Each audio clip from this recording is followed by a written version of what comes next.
The white dragon's breath came in painful gasps. Each rise and fall of her massive chest sent tremors through the mountain cave. Her scales, once bright as fresh snow, now looked dull and gray. Tae-yun watched his mother suffer, his hands clenched into tight fists. "Yunha," he whispered, stepping closer to the dragon who had raised him since he was a baby. The great beast opened one eye. The red glow was weak, like a dying ember. "My son," she said, her voice a rough whisper that echoed off the stone walls. "You should not see me like this." Tae-yun shook his head. "I'm not leaving you." He placed his hand on her snout, feeling the heat that shouldn't be there. Dragons were cool to the touch, but Yunha burned with fever. 3 days ago, hunters had come to the mountains. They shot Yunha with arrows tipped in poison while she slept outside her cave. They wanted her scales. Albino dragon scales were worth more than gold. In the markets beyond the mountains, people believed they could cure any sickness. Now, the greatest healer needed healing herself. "The dragon elders have tried everything," said Doyen, the oldest of the mountain dragons. His green scales had faded with age, and his wings drooped as he spoke. "Our magic cannot fight this poison. It is not from our world." "Human poison," growled Sunwoo, a younger dragon with scales like burnished copper. "Made to kill us. There's no cure." Tae-yun turned to face the gathered dragons. There were 5 of them, all friends of Yunha, all helpless to save her. "There must be something we haven't tried," Tae-yun said. "Some herb or spell. We have tried all the old ways," Doyen cut in. "The poison spreads. By tomorrow, it will reach your heart." Yunha made a sound half growl, half whimper that broke Tae-yun's heart. He had never heard her in such pain. Not when she fought off the rock trolls that tried to claim her cave. Not when lightning struck her wing during a storm. Never. "Then we need new ways," Tae-yun said firmly. "If dragon magic can't help, maybe human science can." The cave went silent. Even Yunha stopped her painful breathing for a moment. "You would go to them?" Sunwoo asked, smoke curling from his nostrils. "To the ones who did this?" "Not all humans are hunters," Tae-yun replied. "There's a settlement beyond the eastern ridge, New Horizon. They have doctors and machines that can do things even dragon magic can't. They fear us," Doyen said. "They will not help a dragon. They might help me," Tae-yun said. "I'm human, after all." It was true, though sometimes Tae-yun forgot it. 27 years ago, Yunha had found him as a baby, abandoned at the foot of the mountain. No one knew why his parents left him there. Maybe they were poor. Maybe they were afraid of the dragons. Maybe they died. Whatever the reason, Yunha took him in, raised him as her own. He grew up between worlds, not quite dragon, not quite human. He learned the dragon tongue and their ancient ways, but he also watched the human settlement from afar, curious about his own kind. "They will kill you," Sunwoo warned. "Or worse, they will follow you back here to finish what the hunters started." "I have to try," Tae-yun insisted. He turned back to Yunha, whose breathing had grown more labored. "She would do the same for any of you." That was true, too. Yunha was respected among the dragons not just for her rare coloring, but for her wisdom and kindness. She had healed many of them over the years with her knowledge of herbs and magic. "Let him go," came Yunha's weak voice. "My son knows both worlds. If anyone can find help, it is him." Doyen bowed his great head. "As you wish, healer. But Tae-yun, you must be careful. Take only what you need from your cave. Travel light and fast." Tae-yun nodded and hurried to the small side cave where he lived. It was filled with things he had collected over the years, books he'd found in abandoned camps, tools he'd made, clothes he'd sewn from animal hides. He grabbed a leather bag and filled it with the basics: a knife, a fire starter, a water skin, and dried meat. As he packed, his eyes fell on a small wooden box. Inside was a strange device he'd found near the human settlement last year. It was metal and glass, with buttons that lit up when pressed. He didn't know what it was for, but it seemed important. He added it to his bag. Back in the main cave, Yunha had fallen into a fitful sleep. Tae-yun knelt beside her massive head. "I'll be back with help," he promised. "Hold on, mother." He took a small knife and carefully cut away a few of her scales from near her ear, where they were smallest. Then, using a glass vial he'd made himself, He collected some of the black fluid seeping from her wounds, the poison that was killing her. These might help the human doctors understand what's wrong, he explained to Doyen. The old dragon nodded. You have until the third sunset. After that, he didn't need to finish. Tae-yun knew what would happen if he failed. As dawn broke over the mountains, Tae-yun stood at the mouth of the cave. The path down was steep and dangerous. Beyond lay forests, rivers, and finally, the human settlement. He had never been there, though he had watched it from the high peaks. Would they welcome him? Would they help? Or would Sunwoo be right? Be swift, be smart, Doyen said. And remember, not all humans have kind hearts like yours. Tae-yun took one last look at Yuna's sleeping form. The rise and fall of her chest was barely visible now. I'll save you, he whispered. I promise. Then he turned and began his descent. The first human to leave the Dragon Mountains in living memory, carrying the fate of his mother in a leather bag at his side. The forest ended abruptly at a tall metal fence. Beyond it, Tae-yun could see the human settlement of New Horizon. It was nothing like the natural caves and stone dwellings of the dragons. These buildings were square and straight, made of metal and glass that gleamed in the midday sun. Tae-yun had run most of the way, stopping only to drink from streams. His legs ached, but fear for Yunha pushed him forward. He had until the third sunset. One day had already passed. The fence was 3 times his height, topped with sharp wire. A gate stood 50 paces to his right, where 2 guards in matching blue uniforms stood watch. They carried long black sticks that Tae-yun knew were weapons. He took a deep breath and stepped out of the trees. Stop right there, shouted one of the guards, pointing her weapon at him. Tae-yun raised his hands to show he carried no weapons. I need help, he called out. Medical help. The guards looked at each other. The taller one, a woman with short black hair, stepped forward. A name tag on her uniform read Jiwoo. Who are you? She asked. Where did you come from? My name is Tae-yun. I came from the mountains. He pointed back the way he had come. I need to speak with your doctors. It's urgent. Jiwoo's eyes narrowed. The mountains? No one lives in the mountains except. Her grip tightened on her weapon. Except dragons. The other guard raised his communication device. Should I call for backup? Not yet, Minho, Jiwoo said, studying Tae-yun carefully. He's human. Look at his clothes, though. And that bag. He's not from any settlement I know. Tae-yun took a careful step forward. Please, someone I love is dying. Your doctors might be the only ones who can help. Something in his voice must have reached Jiwoo. She lowered her weapon slightly. Who's dying? She asked. Tae-yun hesitated. The truth might get him shot. A lie might waste precious time. My mother, he said finally. She was poisoned by hunters. Your mother? Jiwoo repeated.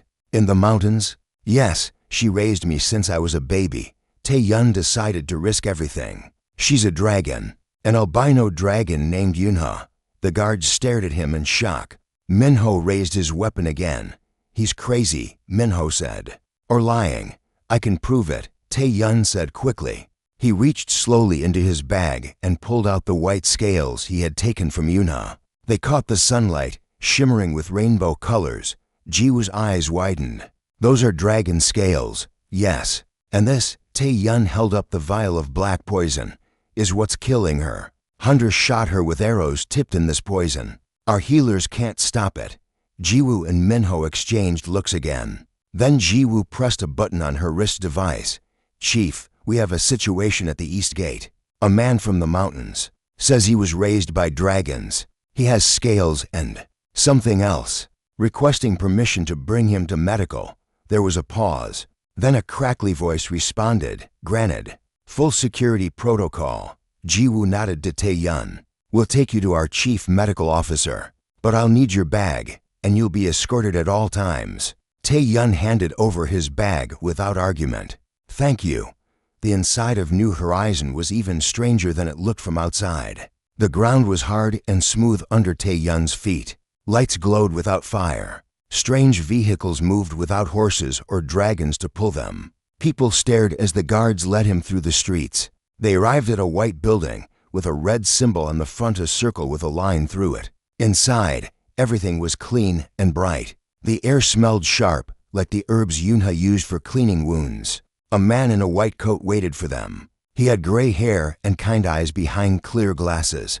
"I'm Dr. Hyunki," he said, "Chief Medical Officer of New Horizon. And you are?" "Tae-yun. Thank you for seeing me." Dr. Hyunki led them to a room filled with strange machines. "Jiwoo tells me you were raised by dragons. Is that true?" "Yes, by one dragon, an albino female named Yunha." The doctor's eyebrows rose. "The white healer? She's real? We thought she was just a legend." Tae-yun felt a surge of hope.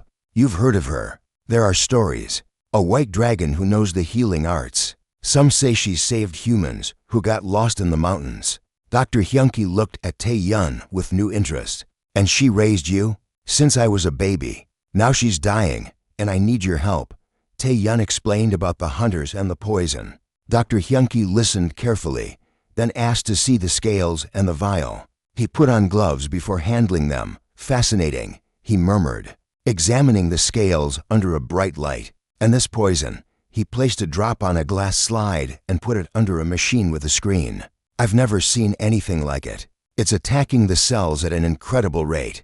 Can you make a cure?" Tae-yun asked. Dr. Hyunki frowned. "I don't know. This is complex, and I've never treated a dragon before." "Please," Tae-yun said. "She has less than 2 days left." The doctor looked at him for a long moment. "Why should we help a dragon? Many here fear them. Some have lost family to dragon attacks. Yunha has never attacked humans," Tae-yun said firmly. "She heals. She teaches peace.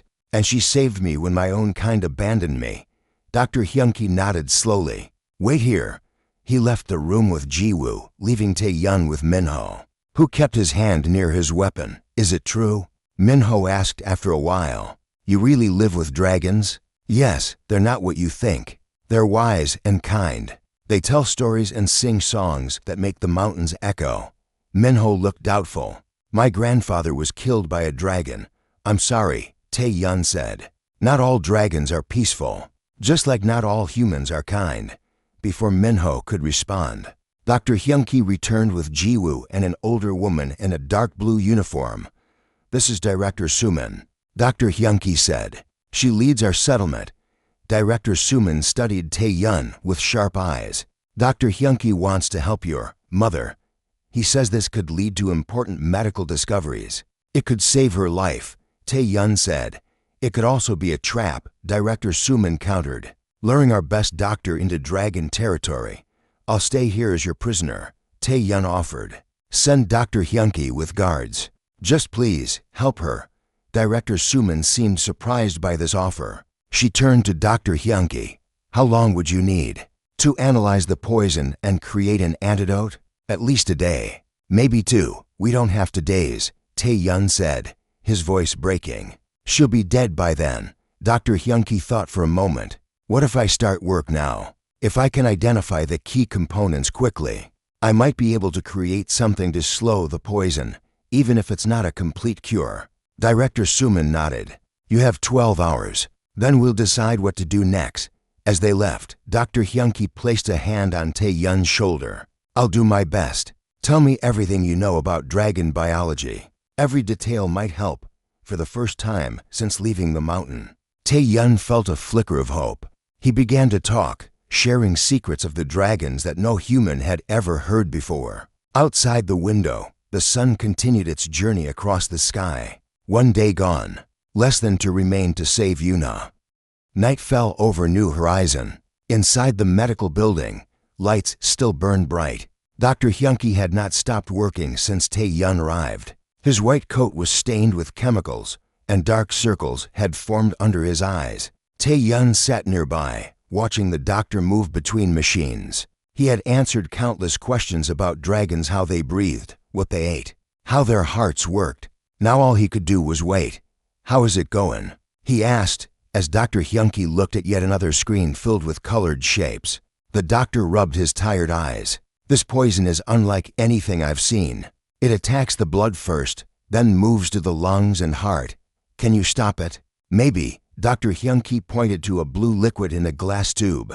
"This might slow it down, but to cure it completely." He shook his head. Tae-yun's heart sank. "So there's no hope?" I didn't say that. The doctor sat down across from Tae-yun. Tell me again how Yunha found you. I was a baby, left at the foot of the mountain. She heard me crying and took me in. She says no dragon could ignore a child in need, even a human one. Dr. Hyunki nodded slowly. And she raised you as her own? Fed you? Cared for you? Yes, she hunted for me, kept me warm, taught me to speak both dragon language and human words she had learned. Fascinating. The doctor's eyes lit up with an idea. And you've lived with her all your life? Eaten the same food? Breathed the same air? Yes, why? Because you might be the cure. Tae-yun blinked in surprise. Me? How? Your blood. Dr. Hyunki stood up excitedly. Living with a dragon for so long, your body might have developed special defenses. And if Yunha raised you from infancy, there might be a biological connection we can use. You want my blood? Just a sample. If I'm right, we might be able to create an antidote using elements from your blood that have adapted to dragon biology. Tae-yun rolled up his sleeve without hesitation. Take what you need. As Dr. Hyunki prepared to draw blood, the door opened. Director Suman entered with Ji-woo. Time's up, the director said. What have you found? Dr. Hyunki quickly explained his new theory. Director Suman listened with a frown. So you need more time. She said that double quotes yes. But I believe we're close to a breakthrough. The director looked at Tae-yun. If we help save this dragon, what do we get in return? Tae-yun hadn't expected this question. What do you want? Knowledge, access. Dragons have secrets humans have sought for centuries. Healing magic, fire-making, flight. Those aren't my secrets to give, Tae-yun said honestly. But I can promise you this. If you help save Yunha, you will have made a powerful friend. And the dragons will know that not all humans are enemies. Director Suman considered this. Dr. Hyunki, how much longer do you need? 8 hours to create the antidote. Then we need to get it to the dragon quickly. That's cutting it close, Tae-yun said. The mountain is half a day's journey on foot. We have faster ways to travel, Ji-woo said. Vehicles that can reach the mountain in 2 hours. Director Suman made her decision. You have 8 hours, doctor. Then we'll send a team with the antidote. Ji-woo will lead it. I'm going to, Tae-yun insisted. Of course. The dragons would attack strangers. The director turned to leave, then paused. One more thing. If this works, I want to meet this dragon myself. After she left, Dr. Hyunki quickly drew blood from Tae-yun's arm. Now we work faster, he said. The next 8 hours were the longest of Tae-yun's life. He paced the room, watched the sky lighten with dawn, and prayed to the old dragon gods that Yunha was still fighting. Dr. Hyunki worked without rest. He mixed chemicals, ran tests, and muttered to himself. Finally, as the morning sun filled the room, he held up a container of bright blue liquid. It's done, he announced. The antidote combines my antitoxin formula with elements from your blood. That seemed compatible with dragon biology. Will it work? Tae-yun asked, hope and fear battling in his chest. In theory, yes. But it must be injected directly into her heart. And quickly. Ji-woo entered, now dressed in field gear. The team is ready. For guards, Dr. Hyunki, you, and me. Dr. Hyunki is coming? Tae-yun asked in surprise. The doctor nodded as he carefully packed the antidote. I need to administer this myself. And he smiled slightly. I've always wanted to meet a dragon up close. Outside, 3 vehicles waited. They were like metal boxes on wheels, painted dark green. Tae-yun had seen them from the mountains, but never up close. These are all-terrain vehicles. Ji-woo explained. They can handle the rough ground. As they loaded the equipment, a crowd gathered to watch. Many looked afraid. Others seemed curious. A small child broke away from his mother and ran up to Tae-yun. Is it true? The boy asked. You live with dragons? Tae-yun knelt down to the child's level. Yes, and they're not so different from us. They love their children. They tell stories. They help each other when they're sick. Are they scary? Sometimes. But mostly they're beautiful. The boy's mother pulled him away, but not before he whispered. I hope your dragon gets better. Those simple words gave Tae-yun strength as they set off toward the mountains. The vehicles moved faster than he had ever traveled before, bouncing over rocks and streams. Dr. Hyunki checked the antidote constantly, making sure it stayed stable. What if we're too late? Tae-yun asked as they began to climb the mountain path. We won't be, Jiwoo said firmly. How will the other dragons react to us? They'll be suspicious, scared, maybe angry. Let me go in first. As they neared the cave, Tae-yun felt his heart racing. What if Yunho was already gone? What if the other dragons attacked before he could explain? The vehicles stopped at a point where the path became too narrow. From here, they would walk. As they gathered their gear, a loud roar echoed from above. Sunwoo, the copper dragon, circled overhead. His wings blocked the sun as he landed before them, teeth bared. Human. He growled at Tae-yun. You brought them here? Betrayer, no. Tae-yun stepped forward, hands raised. They're here to help. They have medicine for Yunha. The guards raised their weapons, but Jiwoo signaled them to hold. Is she alive? Tae-yun asked desperately. Sunwoo's angry expression faltered. Barely. Doyeon says she won't last the day. Then let us pass, Dr. Hyunki said, stepping forward with the container of blue liquid. I'm a healer. Like Yunha. Sunwoo studied the strange group for a long moment. Then he lowered his massive head. Follow me, he rumbled. But know this, humans, if she dies, so do you. As they climbed the final path to the cave, Tae-yun prayed they weren't too late. The sun was high now. The second day was half gone. They had less than a day left to save Yunha. The cave mouth loomed before them, dark and vast. Sunwoo led the way, his copper scales gleaming in the sunlight. The humans followed, their footsteps echoing on stone. Jiwoo kept her hand near her weapon. The other guards looked around nervously. Only Dr. Hyunki seemed calm, his eyes wide with wonder rather than fear. He carried the container of blue antidote carefully in both hands. Stay close, Tae-yun told the humans, and try not to look afraid. Dragons can smell fear. That's not helping, one of the guards muttered. As they entered the main cave, a hush fell over the group. The space was enormous, with a high ceiling that disappeared into darkness. Crystal formations in the walls gave off a soft blue light, and in the center lay Yunha. Tae-yun's heart nearly stopped. His dragon mother looked worse than when he had left. Her once white scales had turned a dull gray. Black veins spread across her body like cracks in ice. Her breathing was so shallow that her massive chest barely moved.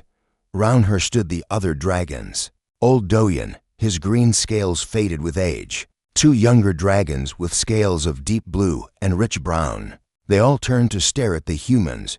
You brought strangers to our sacred place, Doyeon said, his voice like stones grinding together. Why? To save Yunha, Tae-yun replied. He turned to Dr. Hyunki. This is Dr. Hyunki. He made medicine that might help her. The old dragon lowered his head to study the human doctor. His nostrils flared as he sniffed. You smell of strange chemicals, human healer. Dr. Hyunki, to his credit, did not flinch under the dragon's gaze. I've created an antidote for the poison, but we must act quickly. Doyeon looked at Yunha's still form. Nothing we have tried has worked. The poison reaches her heart. That's where we need to put the antidote, Dr. Hyunki explained. Directly into her heart, the dragons exchanged looks of alarm. Her heart is sacred, the blue dragon said. No one touches a dragon's heart. If we don't, she will die, Tae-yun said firmly. He approached Yunha and placed his hand on her snout. Mother, can you hear me? For a terrible moment, there was no response. Then, slowly, one great red eye opened. The glow was faint, like the last ember in a dying fire. My son, Yunha whispered, her voice barely audible. You returned. I brought help, Tae-yun said, fighting back tears. Human healers with medicine, but they need to put it in your heart. Yunha's eye moved to look at the humans. It lingered on Dr. Hyunki and the blue container he held. The pain, she said. It burns through me like fire. This will stop the pain, Dr. Hyunki said, stepping forward. But I need your permission to treat you. A weak rumble came from Yunha's throat, a dragon laugh. A human asking a dragon's permission. The world changes. She looked back at Tae-yun. Do you trust this healer? With my life, Tae-yun answered without hesitation. With your life. Yunha closed her eye for a moment. Then, with great effort, she shifted her body. The scales over her chest began to move, plates sliding aside to reveal a patch of softer white skin beneath. The other dragons gasped. She shows her heart place, Doyen said in awe. A dragon's most guarded secret. Dr. Hyunki approached carefully. I need to prepare the injection. It's a large dose. As he worked, Jiwoo and the guards watched the other dragons warily. The cave was tense with unspoken threats. Will it hurt her? Tae-yun asked. Yes, Dr. Hyunki admitted, but not as much as the poison. He prepared a large needle connected to the container of blue liquid. The device looked tiny next to Yuna's massive body. I need to find the right spot, the doctor said. Where her heart is strongest. Tae-yun placed his hand on Yuna's exposed chest. He closed his eyes, feeling the slow, weak beat of her heart. Here, he said, pointing to a spot where the beat felt strongest.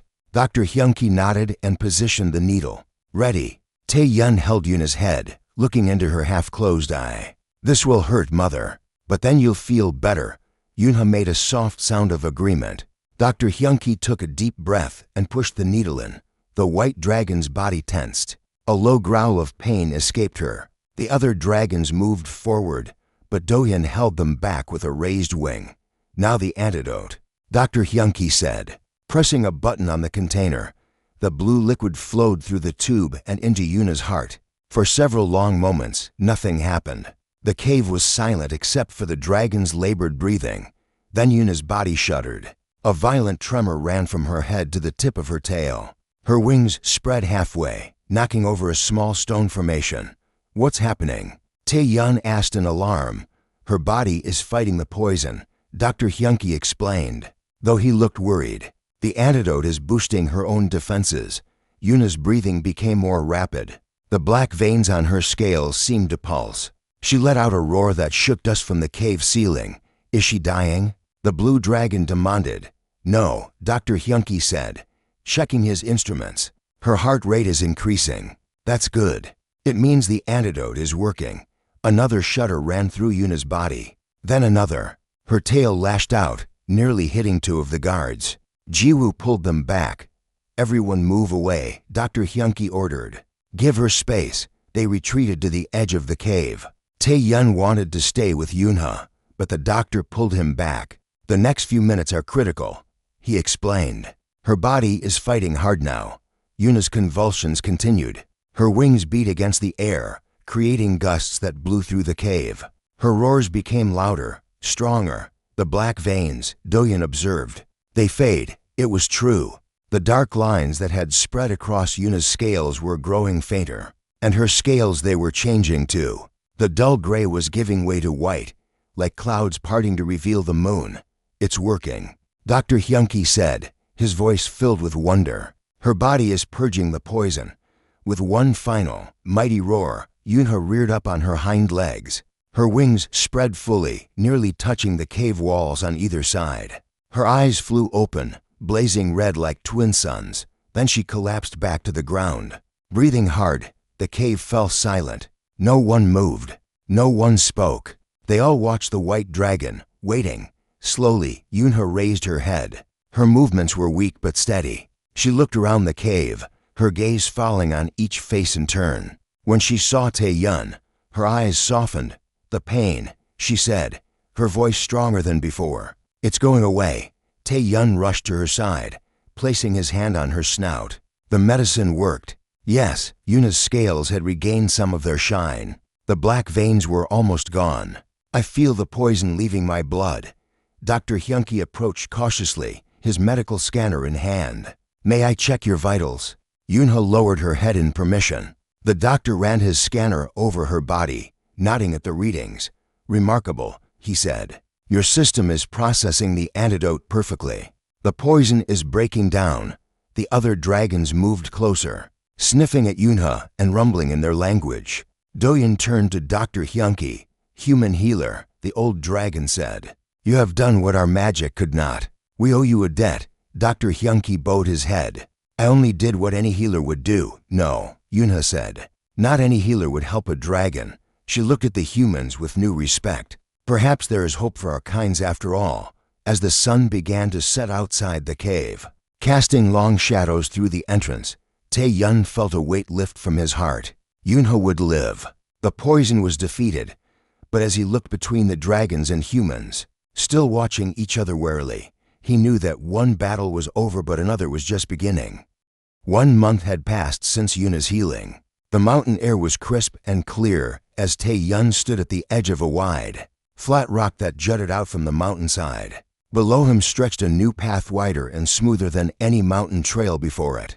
The path led down to the valley where new horizon gleamed in the morning sun. Today was important. Today would change everything. Are you nervous? Asked a voice behind him. Tae-yun turned to see Yunha emerging from the cave. Her white scales shone brilliantly in the sunlight. She moved with the same grace and power she had before the poisoning. Only a few faint gray marks on her chest showed where the poison had nearly claimed her. A little. Tae-yun admitted. What if this doesn't work? Yunha lowered her massive head to look him in the eyes. Then we try again. Peace is never easy, my son. From inside the cave came the sounds of the other dragons preparing. They were nervous too. No dragon had ever willingly met with humans for peaceful talks. Not in living memory. They're coming, called Sunwoo from his lookout point higher up the mountain. Tae-yun peered down the path. A line of vehicles was making its way up from New Horizon. He counted 6 of them, moving slowly but steadily, remember. Yunha said to the other dragons as they joined her on the ledge, no threatening moves, no fire. These humans saved my life. We owe them respect. Old Doyen nodded his green head. We will follow your lead, White Healer. The vehicle stopped at the base of the flat rock. Doors opened and humans stepped out. Tae-yun recognized Director Suman, Dr. Hyunki, and Ji-woo among them. Others wore formal clothes he had never seen before. That's the human leader, Tae-yun told Yunha. Director Suman. The humans looked up at the dragons with a mixture of fear and wonder. Many had never seen a dragon up close before. Some took small steps backward when Yunha moved forward. Welcome to our mountain home, Yunha said, her voice carrying easily down to the humans. I am Yunha, called the White Healer by some. Thanks to your medicine and your healer's skill, I live to greet you today. Director Suman stepped forward. Though she was small compared to the dragons, she stood tall and spoke clearly. We thank you for this invitation, she said. New Horizon is honored to begin these talks. Tae-yun walked down to stand between the two groups. He felt the weight of his position, not fully dragon, not fully human, but a bridge between both worlds. 1 month ago, he said, humans and dragons worked together to save a life. Today, we meet to see if we can work together for much more. Dr. Hyunki approached, looking up at Yunha with undisguised admiration. How are you feeling? Any lingering effects from the poison? I am fully healed, human doctor, Yunha replied. Your medicine was powerful. The antidote we created has led to other medical breakthroughs. Dr. Hyunki said excitedly. We've developed new treatments for human diseases using what we learned from your biology. Director Suman cleared her throat. Perhaps we should move to the meeting area? There's much to discuss. Tae-yun nodded and led the way to a large, flat area that had been prepared for this meeting. Stone seats had been arranged for the humans, while the dragons could rest comfortably on the smooth rock floor. A canopy of woven branches provided shade. As everyone settled in, Tae-yun felt a strange mix of hope and worry. So much could go wrong. Dragons and humans had been enemies for so long. Old fears and hatreds might be too strong to overcome. Before we begin formal talks, Director Suman said, I have brought something to show our good faith. She motioned to one of her assistants, who brought forward a large case. Inside were the weapons and tools that had been used to poison Yunha. We captured the poachers who attacked you, Director Suman explained. They were not from New Horizon, but from a settlement far to the west.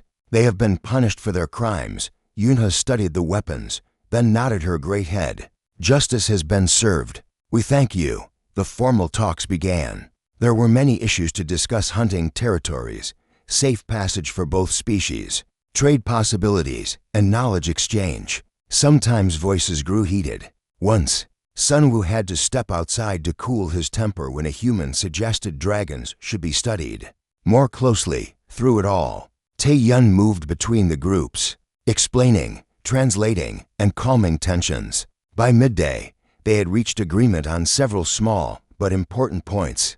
Dragons will no longer hunt within 5 miles of human settlements, Doyen announced, and humans will not enter the high mountain caves without dragon permission. Director Suman added. Dr. Hyunki leaned forward eagerly. We propose a regular exchange of healing knowledge. Dragon magic combined with human science could save many lives, both dragon and human. Yunha considered this. I would be willing to share some of our healing arts. Not all, some secrets must remain ours for now, but enough to help.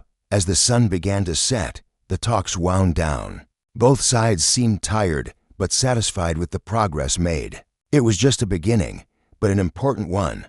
There's one more thing, Director Suman said, rising from her seat. A proposal that may seem strange. Everyone waited as she gathered her thoughts. For generations, our kinds have lived apart, in fear of each other. But Tae-yun has shown us that humans and dragons can live together, learn from each other. She looked directly at Yuna. We propose creating a place not in our settlement, not in your caves, but somewhere between, where young dragons and young humans might meet, learn together, grow up knowing each other not as enemies, but as friends. A murmur ran through both groups. It was a bold idea, perhaps too bold. Yunha was silent for a long moment. Then she looked at Tae-yun, standing between the two worlds he belonged to. My son, she said softly, what do you think of this idea? Tae-yun felt all eyes on him, human and dragon alike. He thought of his life, raised by a dragon but born human. The loneliness of being different, but also the unique perspective it gave him. I think, he said slowly, that what happened to me by accident should be offered to others by choice, not to make them different, but to help them see that our differences don't have to divide us. Yunha nodded, her red eyes glowing warmly in the fading light. Then we accept this proposal. A place between worlds, for those who wish to build bridges rather than walls. As the meeting ended and the humans prepared to return to New Horizon, Dr. Hyunki approached Tae-yun. You've done something remarkable here, the doctor said. When you came to us, you were just trying to save your mother. Now you may have saved both our kinds from endless conflict. Tae-yun watched as dragons and humans said careful goodbyes. Still awkward, but no longer filled with fear. The hard part is just beginning, he said. Old hatreds don't die easily. No, Dr. Hyunki agreed. But they can die, and something better can grow in their place. As the sun set behind the mountains, casting long shadows across the valley, Tae-yun stood once more between the two worlds he belonged to. Yuna's warm presence at his back, the lights of New Horizon beginning to twinkle below. For the first time in his life, he didn't feel caught between worlds. He felt like the bridge that connected them.